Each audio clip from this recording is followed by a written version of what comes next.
Hello, everyone, and welcome back to another episode of Penguin Nonsense. I am your host, Edith, and we are once again back around to another Monday. We are filming the episode a little early, just because usually we do our filmings on Sundays. But since y'all know, we are in New York, and tomorrow will be Sunday, and it's just going to be driving all the way back home, which is like almost 10 hours, a little bit more than that with stops and whatnot. So we're just going to be on the road all day. So trying to get it out of the way. It is Saturday, and it sucks. It has come to an end. This is the end of our honeymoon, and it's been great. I have loved every bit of it being here, getting to explore a different side of New York City. Just in general, usually when we've come up here, it's usually been like just New York City in general. But this year we were able to just stay on the outside of New York City and visit like the mountains and stuff. So it has been like just really fun because we're both really like mountains a lot more than anything. So going on all these trails and stuff, it has been great. We got snowed on. So that was fun, but it wasn't like a hard snow, like, oh my gosh, we need to run.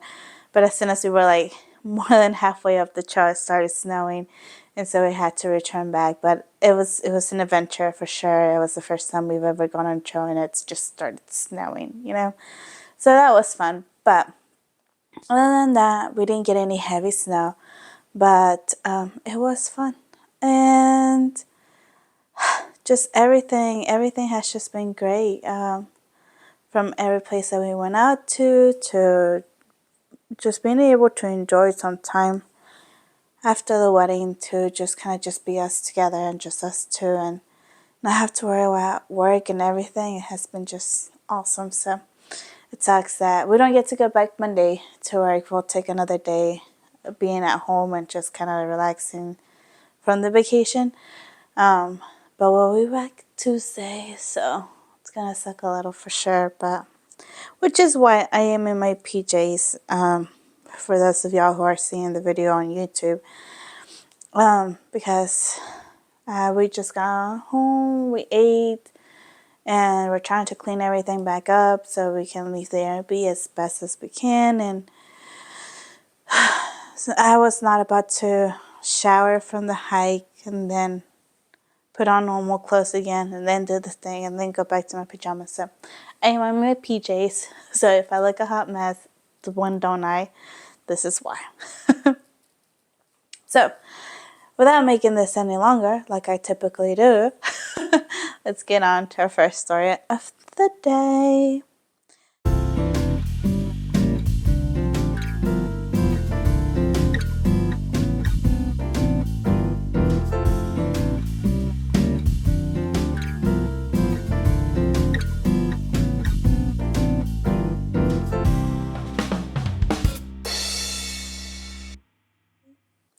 This story is a story that I think a lot of y'all might already be familiar with, considering this person is pretty famous. But Sandra Day O'Connor, the first female Supreme Court Justice, is dead at 93. The article goes, Sandra Day O'Connor, the first woman to serve on the Supreme Court and the justice who held the court center for more than a generation, died Friday, and the court said in a statement. She was 93 at that time. Her cause of death was complications related to advanced dementia and respiratory illness. Chief Justice John Roberts said that the statement that O'Connor, quote, blazed a historic trail as our nation's first female justice, end quote. He said that the justices, quote, mourned the loss of a beloved colleague, a fiercely independent defender of the rule of law and the eloquent advocate for civics education, end quote. Other justices were also effusive in their praise, including 4 women who currently serve on the court, like Justice Sonia and a few others. Justice Elena said something too. We're not going to go reading through all of them. But just a little bit on how she even, from the early 1990s into her retirement in 2006, she was the undisputable swing of justice, often casting the deciding vote in the court's most continuous cases. Her lack of consistent judicial philosophy rankles some, but others praise her practical bent as a moderating influence. She sometimes sided with the court's conservatives, approving taxpayer-funded vouchers for students at religious schools, voting to end the 2000 Florida recount between George W. Bush and Al Gore, and advocating for state rights against federal control. But she joined the court's liberals in affirming abortion rights, upholding affirmative action in college admissions, approving the creation of more congressional districts with black voters in the majority, and keeping a wall of separation between government and religion.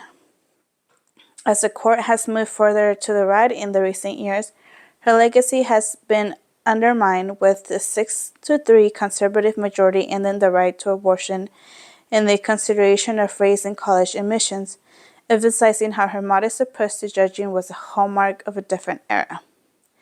She has a great reputation.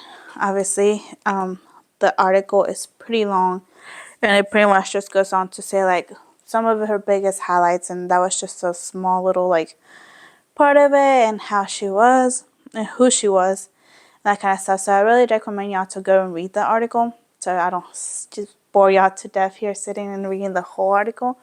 But she was a really, really important judge. She was one of our first female judges, and one of those who, I guess, kind of set these standards that women could go out and do more than just what they were doing at that time. So was really great for it at that moment. And like I mentioned in a lot of the statements that she was doing, there's a lot of things she managed to get through or didn't get through.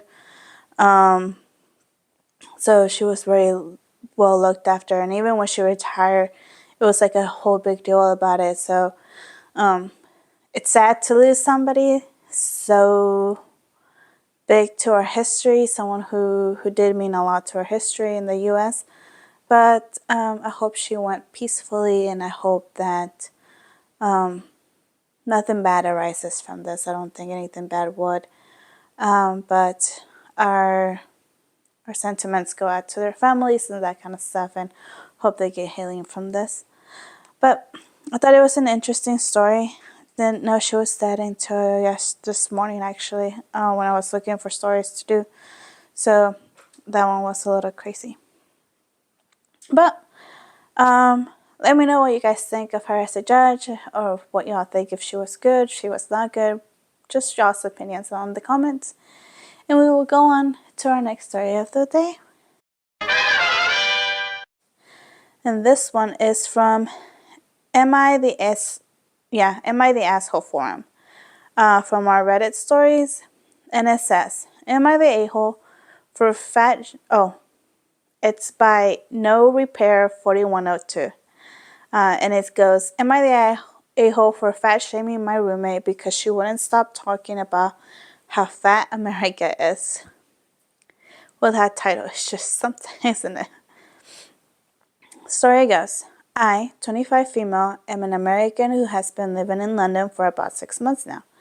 My roommate B, 23 female, has been nice for the most part, and I've even come to enjoy her company. My only issue is that she is always talking about America, and to clarify, I don't think America is above criticism, and I have no problem shooting shit from time to time. When I first met her, I would laugh along, and I didn't even feel any type of way about it. However, it's become too frequent, and as time has gone on, I've started to notice an obnoxious air of superiority every time she does this. She really makes me feel like it's not all in good fun anymore. She'll even refuse to believe me if I correct her when she says something untrue. When she said, Americans are all so stupid because all of your tests are multiple choice, end quote. And I told her that that wasn't true. She insisted the schools I went to must be different from most of the American schools. I've tried to go along with it as I don't want to be an overly sensitive person, but it's starting to get on my nerves. All of my frustrations came to a head last night when she started talking about how disgusting it was that America is so fat. A topic I've never heard her talk about many times. Oh, kidding. A topic I have heard her talking about many times. And I was in a bad mood.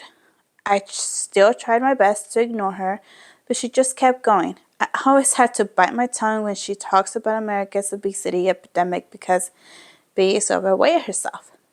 I finally snapped and stopped biting my tongue and said, "Don't you think this is a little ironic?" She gave me a confused look and asked why she would think that, to which I replied, quote, "Well, I am an American and I'm a lot thinner than you. This conversation would make more sense if you were the thin one," end quote. She absolutely exploded and told me I had no right to make comments about her body. After that, she locked herself in her room, and now she refuses to talk to me. I made some beef stew for dinner tonight as a peace offering, but she still won't acknowledge my presence. I do feel bad about hurting her feelings, but I also feel like she shouldn't dish if she can't take it, right? Am I the a-hole? Oof. Oh, I don't know. I feel like this one is one of those, like, I can see both sides. Like, obviously, we're not supposed to body shame anybody. We're not supposed to, like, go out here and be calling people fat or whatnot, meanly or whatnot. But it's okay to call yourself fat if you feel that way. So it's just so much to this. But I do agree that if this has been going on for a long time, according to her, that this is just like an ongoing thing of America this, America that, America this, and American that, then I can see how it can start to be a little obnoxious, and I can see how she kind of maybe lost her temper at some moment. And especially, like, I'm not saying she did right by calling her, like, shouldn't be talking since you're fat, type of thing. Like, I know she didn't say it like that because we saw how she said it. But that's practically what she said. It's like, like, you're fat yourself. Why are you talking about America being fat? So I do think that was a little maybe rude. And maybe, like, she could have had, like, a better, like, conversation with her about it. Like, if it was really starting to get in her nerves, sit down and be like, hey, I don't mind the jokes every now and then. Like, it's fine. I get it. You don't think America is that great, but it's really just starting to bother me. So if we could cut down on the jokes, I would appreciate it, type of thing. Like, I feel like this was just a very, like, a loss of communication around. They could have communicated a little bit better, because this just wasn't the right way to go about it. I want to declare her the a-hole for it, though. In my opinion, I don't think she is the a-hole, and there hasn't been, like, a thing for it yet, but let's see.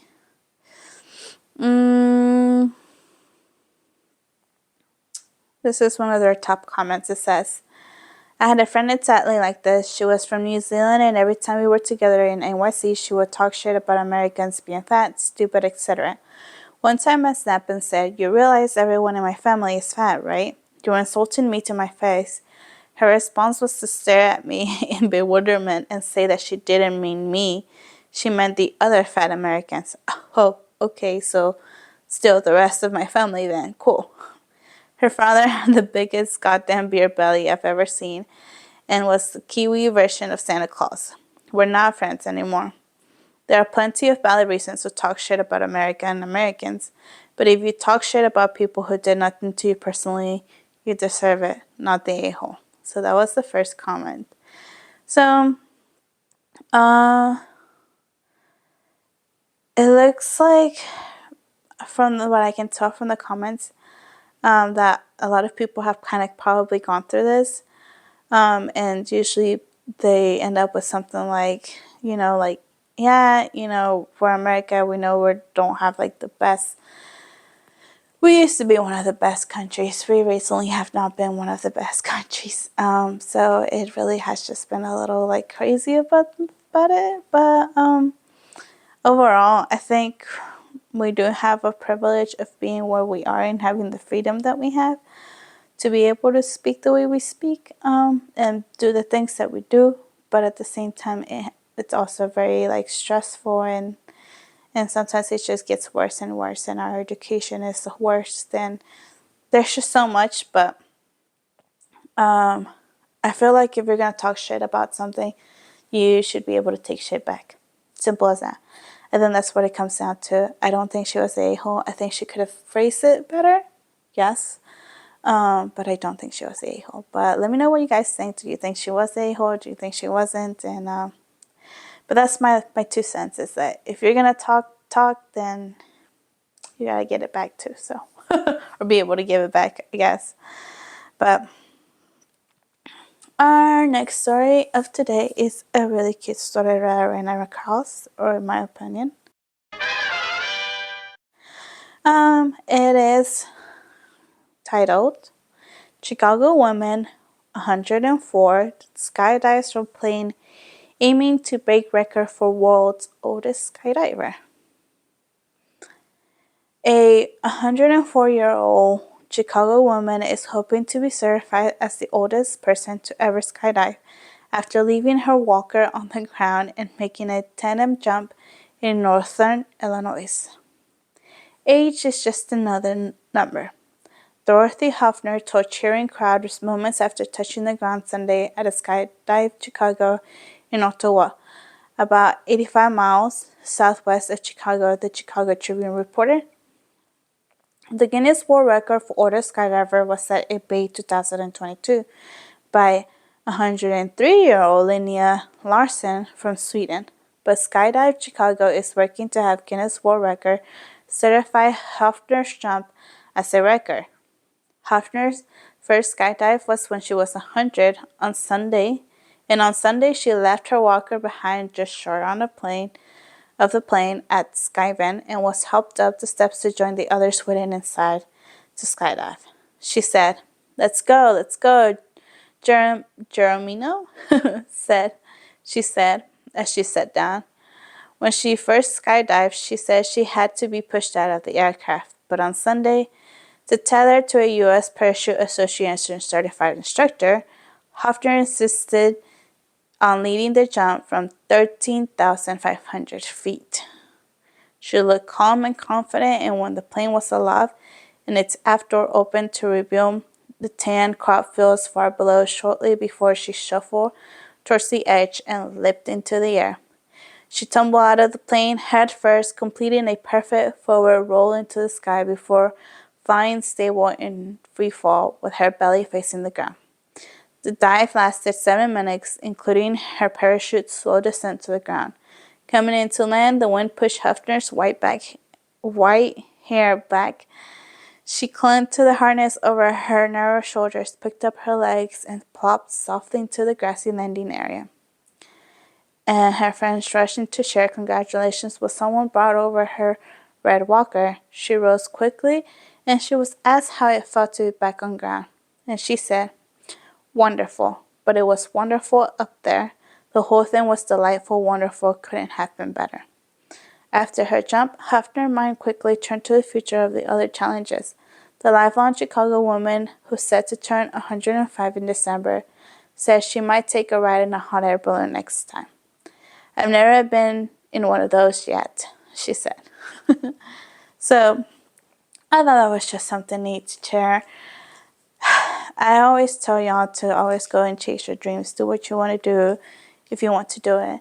And I think this is one of those stories to hopefully get y'all a good start of the month of December. Because goodness gracious, we are here already. Remember, it's not too late to start. I know we are at the end of the year, but hey, just think of it as starting early in the year.